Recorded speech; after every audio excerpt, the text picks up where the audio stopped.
All right, everybody, welcome back. Here's the story. Here we go. This customer found me through my Facebook page, came on in, showed me this helmet that they liked, and wanted that for the theme for the helmet. So they brought the helmet in, flat black, went ahead and did a quick chalk outline to kind of show them exactly my size relation and what I was thinking about. They okayed it, taped it all up, started sanding it down, and get it ready for paint. Sanded it with like some 500 grit sandpaper, wiped it all down, got it prepped and ready. And I hit it with some auto glue because I'm never really sure about that flat black sometimes. Sometimes it's good and sometimes it just has a reaction. So I put a little bit of glue on there just to make sure everything sticks on it. After the base sits for like a day or so, then I go ahead and do a final rendering, show the client, get their okay. I don't put a lot of time into this rendering just to kind of show them a placement better, and I don't really get too crazy because I don't want to waste time doing it. Use the body line of the helmet to give it a divider of the two different graphics. Tape it all up, make sure it's all taped up good. Then go ahead and tape up some more, cut it out, get it ready for my tears, and get it ready for my base color. And I'm using like 3/4 inch tape to kind of use as the measurement. And I'm laying it down there, kind of stretching around the curves and the edges. Not really worried about a blowout, but I am going to put some tears in there to kind of give it more of a graphic-y, teared up flag look.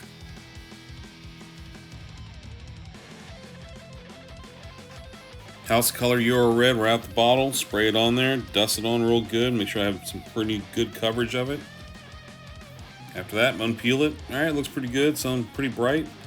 Then I go ahead and just freehand some stars, get them all around the same size. I don't want to get too big or small, but I put them in the same pattern so it looks like a flag, at a diagonal. Go ahead and get some blue out, spray it on there. It goes on kind of light, darken up a little bit more, and then I just kind of go around the stars and dust in a little bit of black around it, just so when you unpeel the stars, they kind of pop out against that blue a lot more than usual. I also darken around those vents right there. I don't want it to be like a black vent and then boom, there's a color. I want it to kind of flow into it, especially with this kind of graphic.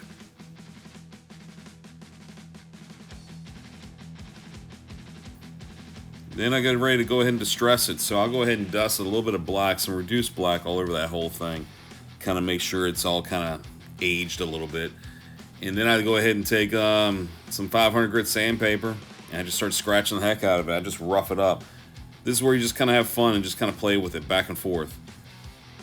Taking those stars, giving it a beveled edge, just taking a business card and just using it as a shield. Wasn't too tight on that beveling on that one star, but it's going to be all roughed up. You're never going to see it.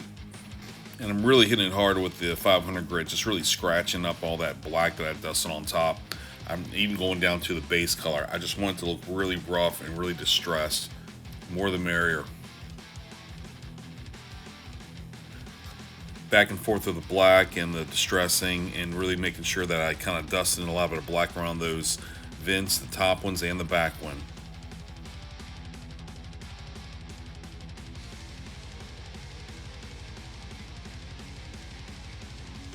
So I'll tape off the top half. I'm using that same piece of paper I use to tape off the bottom half, just flip it over and tape it up. I don't really like wasting materials. And that's just some schoolhouse chalk you can get at the dollar store. It's big and chunky and it's nice because it doesn't roll away. I got a lot of stuff that's rolled underneath tables and the paint shaker and all that stuff I'll never see. Just as quick as I hit it with the chalk, I hit it with the airbrush gun. And really once I spray it on there, I'm kind of blowing away that chalk. Then I come back in, wipe it down, just get rid of all the chalk residue that's left. Hey, let me just get this out the way.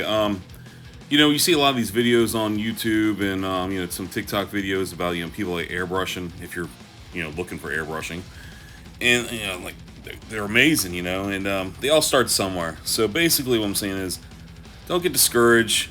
There's some really awesome people out there, some really terrible people out there, but they start somewhere by practicing. They keep at it.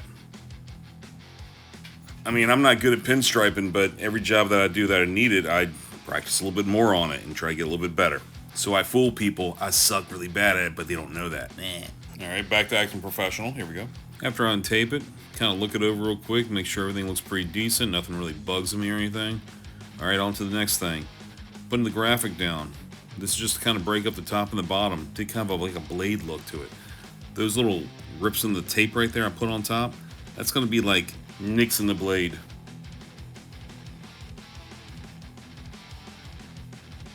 All right, now that I got my blade kind of laid out, I'm taping it up. I'm completely taping it up because if I don't and I spray this silver gets everywhere. And if it gets on top of black, it's just going to stand out. As soon as a nice sunny day hits, bam, it's going to hit.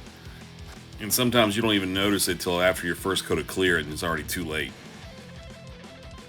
Put down some 1/8 inch tape, give it a beveled edge so when I spray it, after I rub it all down, make sure it's nice and, sticking to it. Dust on a little bit of black. I'm actually spraying on the fine line tape. I'm not even trying to spray onto the silver because I want the haze to go ahead and lay on top of the silver of the blade. Real quick with a freehand shield, there you go, give it a beveled edge, made it sharp. Unpeel the whole thing, take off those little pieces of tape. There you go, there's my nicks in the metal. There's a lot of tape on that thing just for a little blade on the side. I mean, it's just a helmet I'm doing, but look at all that tape I had to tape up and untape. Some of that blade action just was kind of blended in with the skull, so I kind of taped it all off. Dust a little bit of shadow on to really make it pop out above the skull area a little bit more. So I don't screw up anything. I went ahead and took another picture of the back of the helmet, put the picture in Procreate, and just kind of sketched out what I kind of want to do. It's a lot easier to me doing it this way than just doing it on the helmet and then, oh no, I don't like it and have to redo the whole thing.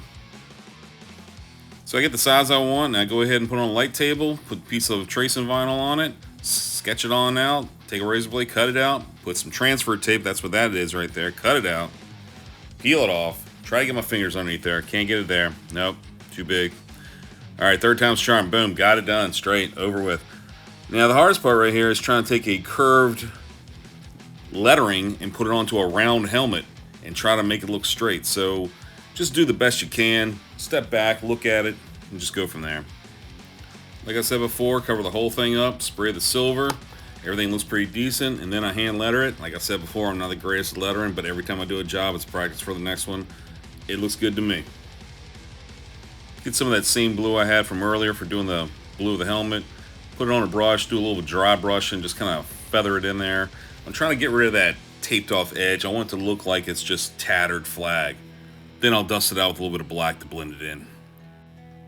Tape it up, give it a little highlight, unpeel that thing, and it looks like there's a hot spot coming up behind the graphic. There you go. After I'm pretty much done with the helmet, I kind of stand back and look at it just to make sure nothing really stands out and bugs the crap out of me. If everything looks good, I put it in the booth, hit it with a couple coats of clear, and because the whole thing was sanded down and pinstriped and freehand airbrush, there's not a lot of heavy edges on it, so 3-4 coats of clear made it smooth and look good enough for a helmet. So there you go. It doesn't look like much, but I darken around the scoops right there, and it just gives it a little bit of a black gradation, so it doesn't really like stand out like red, white, bam, there's a black piece. You can see right there, there's my tears in the graphics. Everything looks pretty nice and tight. So all in all, a pretty decent job, not too bad.